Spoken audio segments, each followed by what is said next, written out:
반갑습니다. 오늘은 이집트에서 광야까지 6번째 과인 6과 하나님을 경험해봐 라는 과를 함께 나눠보도록 하겠습니다.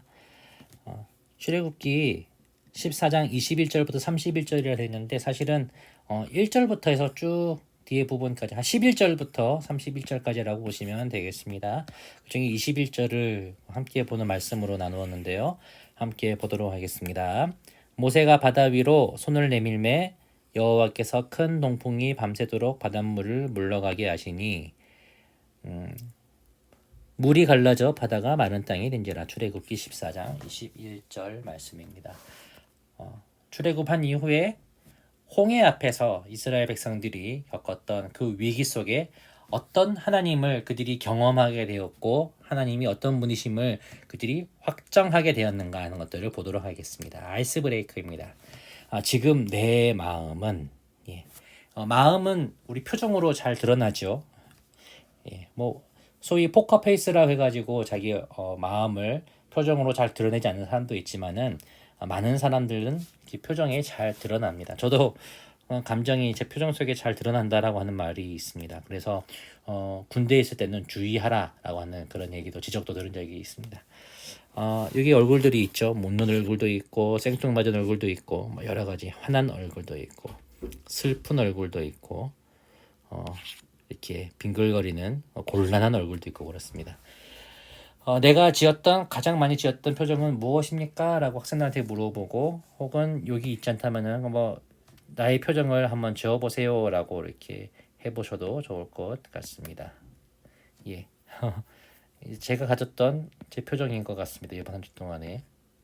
눈은 이렇게 하고 있지만은 웃는 그런 마음들. 일주일 동안 모든 것이 쉽지 않고 또 모든 것이 다 좋지만 않지만은 우리는 그 속에서 하나님을 바라봐야 하죠. 여러분 이 표정을 말하는 이유는 표정이 우리는 변화합니다. 항상 똑같은 얼굴로만 있진 않잖아요. 때로는 웃기도 하고 때로는 찡그리기도 하고 울기도 하는데 이스라엘 백성들은 홍해 앞에서 어떻게 그들의 표정이 바뀌었는가라고 하는 부분들을 함께 보길 원합니다. 자, 숲으로 넘어가 보겠습니다. 숲으로. 제목 위험. 위험. 닥쳐오는 그 위험 앞에 어떻게 이스라엘 백성들이 놓이게 되었는가. 이스라엘 앞에 놓여진 위험은 무엇이었을까요? 성경을 찾아 기록해 보시기 바랍니다. 먼저 한번 그림을 볼까요? 그림을 보면은 첫 번째 바다 해변가 모습이 나옵니다. 두 번째는 말 타고 쫓아오는 군대의 모습. 그리고 세 번째는 뒤에 군대가 쫓아오고 있는데 그 앞에 뭔가 이렇게 항의하고 있는 사람들의 모습이 나오죠. 무엇일까요? 첫 번째부터 보겠습니다. 이 바다는 무엇일까? 출애굽기 14장 2절 말씀입니다. 이스라엘 자손에게 명령하여 바다와 믹돌 사이에 비하히롯 앞 곧 바알스본 맞은편 바닷가에 장막을 치게 하라라고 합니다. 이스라엘 백성들이 어디 앞에 장막을 쳤습니까? 바다 앞에. 어떤 바다죠? 그 바다의 이름은 바로 홍해입니다. 홍해. 바다 앞에 이렇게 장막을 치고 60만 200만이 되는 사람들이 장막을 쳤는데 근데 또 이 바다 앞에 있는 것이 참 위험이 될 수가 있죠. 바다로부터 파도가 칠 수가 있고 또 뒤에서 어떤 사람들이 오면은 포위될 수도 있죠. 배수진이라 해가지고 수장되거나 죽거나 하는 경우. 출애굽기 14장 9절을 한번 읽어보겠습니다. 두 번째 그림을 보면서요. 말을 타고 칼을 들고 창을 들고 쫓아오는 사람들의 모습. 출애굽기 14장 9절. 애굽 사람들과 바로의 말들 병거들과 그 마병과 그 군대가 그들의 뒤를 따라 바알스본 맞은편 비하이롯 곁 해변 그들이 장막 친 데에 미치니라 라고 말하고 있습니다. 자, 무엇이죠? 애굽 군대입니다. 애굽 군대가 이스라엘 백성들을 쫓아왔습니다. 왜냐? 10가지 재앙을 당하고 장자들까지 죽은 것들을 복수하기 위해서 찾아온 것이에요. 이렇게 애국 군대가 쳐들어오게 되었고요. 애국 군대가 쳐들어오는 그 속에서 이스라엘 백성들이 또 두려움 가운데 있었던 것은 위험은 14장 11절에 나와 있는데 그들이 또 모세에게 이르되 애굽에 매장지가 없어서 당신이 우리를 이끌어내어 이 광야에서 죽게 하느냐 어찌하여 당신이 우리를 애굽에서 이끌어내어 우리에게 이같이 하느냐라고 따집니다. 백성들의 원망 혹은 내부 분열이 일어나게 된 겁니다. 내부 분열이 일어났습니다. 자, 이 세 가지 위험, 홍해, 그리고 앞에는 홍해, 뒤에는 애국 군대, 그리고 그 갇힌 백성들 사이에 내부 분열이 일어나서 모세에게 따지고 우리가 죽게 되었다라고 하는 것이죠. 자, 그러면 한번 넘어가 볼게요. 내가 생각하는 이스라엘 민족의 최고의 위험은 무엇입니까? 라고 학생들한테 물어보십시오. 답은 없습니다. 다 이렇게 위험이긴 한데 저는 개인적으로 내부 분열이 가장 큰 위험이 아닐까. 이런 위험 속에서도 솔직히 이게 사람들 숫자가 더 많지 않겠습니까? 이스라엘 사람들이요. 60만이 되는 군이 있는데 함께 맞서 싸운다면은 이길 수 있을 것입니다. 그러나 내부가 분열되고 사기가 꺾여 버리면은 이길 수 없습니다. 질 수밖에 없는 것입니다. 이 내부 분열이 가장 큰 위험이었다고 생각합니다. 선생님들이나 아니면 학생들은 다르게 생각할 수가 있는데 틀리다 그러지 마시고요. 그렇구나라고 맞받아 쳐주시면 되겠습니다. 위험한 순간에 이스라엘 백성들이 취한 행동과 모세가 취한 행동은 무엇일까요? 그리고 나라면 어떤 행동을 취하였을까요? 라고 합니다. 이스라엘 백성들이 취한 행동은 무엇이냐? 11절, 12절에 나와 있습니다. 11절 방금 전에 읽었는데 여기서 다시 한번 읽어보겠습니다. 그들이 또 모세에게 이르되 애굽에 매장지가 없어서 당신이 우리를 이끌어내어 이 광야에서 죽게 하느냐 어찌하여 당신이 우리를 애굽에서 이끌어내어 우리에게 이같이 하느냐 우리가 애굽에서 당신에게 이른 말이 이것이 아니냐 이르기를 우리를 내버려 두라 우리가 애굽 사람을 섬길 것이라 하지 아니하더냐 애굽 사람을 섬기는 것이 광야에서 죽는 것보다 낫겠노라 라고 말합니다. 어떤 행동입니까? 구원의 하나님을 망각하고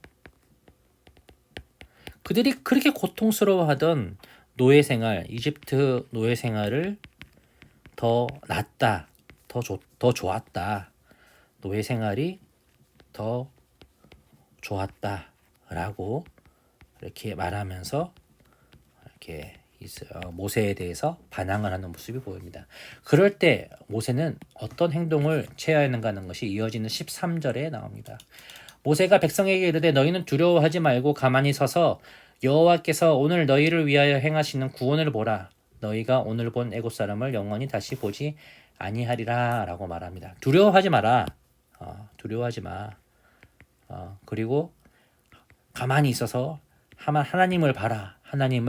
하나님께서 너희에게 행하시는 구원의 역사를 보아라. 라고 이렇게 말합니다. 그리고 약속하기를 너희가 오늘 본 이 애굽 사람들 저 수많은 말들과 병거들과 마병과 군대들 다시는 보지 않을 것이다. 하나님께서 이기실 것이다. 라고 그렇게 얘기합니다. 자, 나라면 어떻게 얘기했습니까? 우리 학생들은 어떻게 이 상황 속에서 백성들의 행동을 취할 것인가? 아니면 모세와 같은 확신에 찬 답으로 행할 것인가 라는 것이죠. 자, 표정입니다. 이스라엘 백성들의 표정을 보십시오.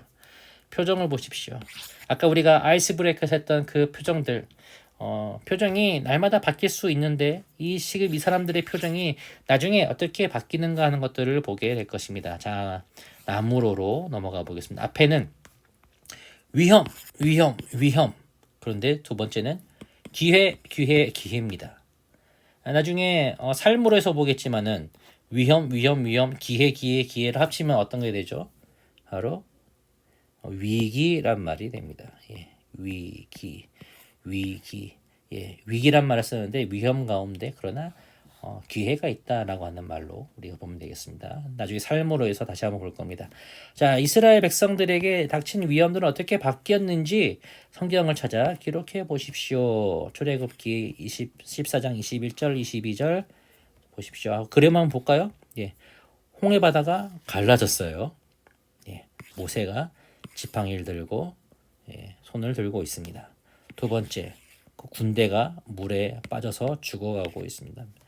그리고 그 안에서 이스라엘 백성들은 앞에 있던 표정도 똑같은 사람들입니다. 똑같은 사람들인데 표정이 지금 이때랑 완전히 다르다는 것을 볼 수가 있죠. 자, 한번 말씀을 보면서 찾아보면 되겠습니다. 21절, 22절입니다. 모세가 바다 위로 손을 내밀매 여호와께서 큰 동풍이 밤새도록 바닷물을 물러가게 하시니 물이 갈라져 바다가 마른 땅이 된지라. 이스라엘 자손이 바다 가운데를 육지로 걸어가고 물은 그들 좌우에 벽이 되니라 라고 말하고 있습니다. 하나님은 홍해를 가르시고 그 가운데 길을 내셔서 자기 백성을 살리시는, 구원하시는 분이다. 이렇게 할 수가, 저는 그렇게 얘기하겠습니다. 이렇게 하면 됩니다. 28절 한번 읽어볼까요? 두 번째 그림 어떤 그림인지. 14장 28절. 물이 다시 흘러 병거들과 기병들을 덮되 그들의 뒤를 따라 바다에 들어간 바로의 군대를 다 덮으니 하나도 남지 아니하더라. 하나님은 이스라엘을 위협하는 이집트 군대를, 군대에는 뭐 마병 그리고 병거 모든 것들이 다 들어갑니다. 군대를 홍해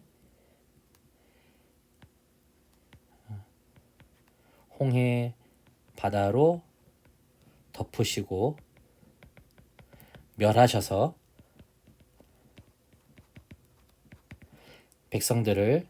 자기 백성을 구원하신 분이시다 하시면 됩니다. 원수를 이기시고 자기 백성에게 승리를 주셨다라고 하는 것이죠. 자, 31절입니다. 31절 제가 읽겠습니다. 이스라엘이 여호와께서 애굽 사람들에게 행하신 그 큰 능력을 보았으므로 백성이 여호와를 경외하며 여호와와 그의 종 모세를 믿었더라.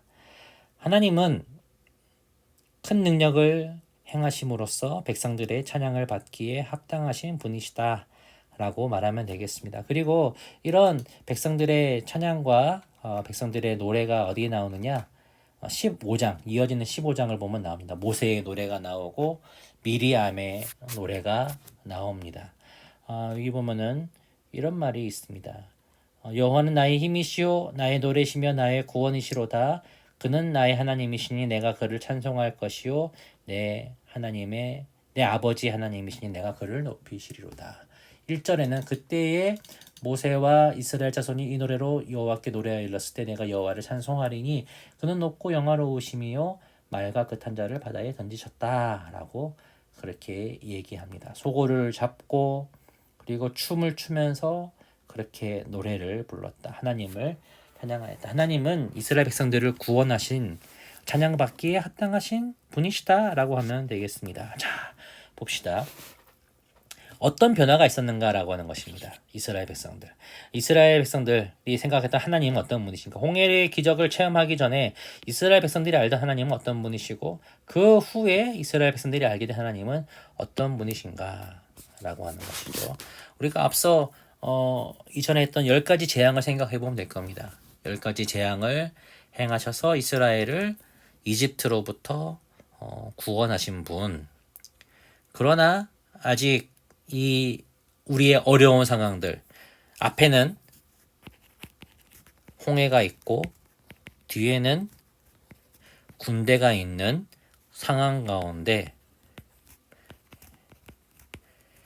우리를 방치하시는 하나님,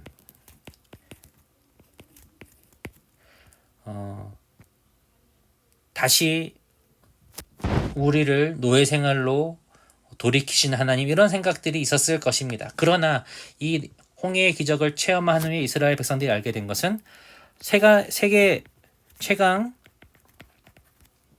이집트 군대를 파하신 하나님, 저 넓고 깊은 홍해 물도 가르신 하나님, 이렇게 말할 수가 있겠습니다. 예, 그런 하나님. 그들은 이 위기 속에서, 위험 속에서 기회를 맛보게 됐던 것이죠. 자, 위험을 기회로, 아까 우리 했던 것들 한번 보도록 하겠습니다. 삶으로, 위험을 기회로. 위기라는 말이 있습니다. 예. 위기할 때 위자, 그리고 기자는 위험과 기회의 합쳐진 단어라고 이렇게 이야기를 합니다. 내 인생의 위기 앞에 이스라엘 백성들과 같이 하나님을 경험하게 된다면 어떤 기회로 바뀌게 될까요? 예, 진짜 위험은 기회가 될 수가 있습니다. 전쟁터에서도 오히려 그 상황 속에 자신을 갈고 닦고 성공한 사람들, 그런 예들도 참 많죠. 우리나라 기업들, 창업주들도 그렇게 행하였습니다. 정주영 회장이나 이병철 회장과 같은 사람들, 삼성과 현대를 이끈 사람들이 이 전쟁 그리고 그 이후에 여러 가난과 위기 속에서도 기회를 잡고 큰 기업을 만들고, 그로 말미암아 우리 대한민국이 산업화될 수 있도록 하는 사람입니다. 자, 만약 봅시다. 한번 읽어보겠습니다. 어떻게 하나님을 경험하게 된다면, 내 인생의 위기 앞에 이스라엘 백성들과 같이 우리가 하나님을 경험하게 된다면 어떤 기회로 바뀌게 될까요? 그렇죠. 예. 어려움은 우리에게 기회를 주기도 합니다. 예. 오히려 신앙이 더 깊어질 수 있는 일이 있습니다. 교회에 보면은 어떤 집사님 부부가 있습니다. 이제 믿음을 가진 지 얼마 되지 않았지만은 오히려 병이 생기고 어려움이 생겼을 때 하나님을 더욱더 붙잡고 기도하니 하나님이 나와 함께 하신다는 것을 알고 그 은혜를 체험하고 눈물 흘리시며 또 이렇게 병고침까지 받은 그런 분들이 있습니다. 마찬가지로 우리의 삶 가운데 여러 가지 위험한 일이 있지만은 그 가운데 믿음으로 나아갈 때 기회를 얻을 수가 있습니다. 어떤 위기가 있습니까? 이 두 사람의 위기를 한번 보도록 할게요. 나는 왜 이렇게 생긴 거야? 자기 외모에 위기 가운데 하나님의 은혜를 경험하게 된다면 어떻게 될까요? 에휴, 난 30등 인생이다 라고 하는 것들 한번 볼까요? 어떤 은혜를 경험할 수 있을까요? 은혜를 경험하면 어떻게 바뀌게 될까요? 전후가 어떻게 바뀔까? 지금은 찡그리는 얼굴이지만 분명히 웃게 되는 것이죠. 어떻게 그렇게 변할 수가 있는가? 나는 왜 이렇게 생긴 거야? 그러나 이렇게 생겼어도 하나님께서 나의 내면을 아름답게 하시고 나에게 이 외모를 이길 수 있는 그런 성격과 아름다운 성품을 주셨다라고 한다면은 여러분, 이런 위기도 이기고 그것을 기회로 삼아서 갈 수가 있는 것입니다. 예, 에휴, 난 30등 인생이다. 비록 지금 봤을 때 이 30등 꼴찌와 같지만은 나는 남들이 없는 나의 기회, 하나님께서 주신 나의 달란트를 이용해서 하나님께 영광을 돌리고 내 삶을 아름답게 꾸며갈 거야 라고 하는 그런 기도와 그런 결의로 살아갈 수가 있는 것이죠. 자, 예. 그래서 한번 읽어볼게요. 일주일 동안 만약 하나님의 은혜를 깨닫게 된다면 우리 가정의 위기는 어떻게 변하게 될지 생각해보고 우리 가족의 위험을 기록하고 어떤 기회로 바뀔지 이야기해보자 라고 얘기하고 있습니다. 우리의 삶 가운데는 항상 위험이 있습니다. 위험이 없는 삶은 없습니다.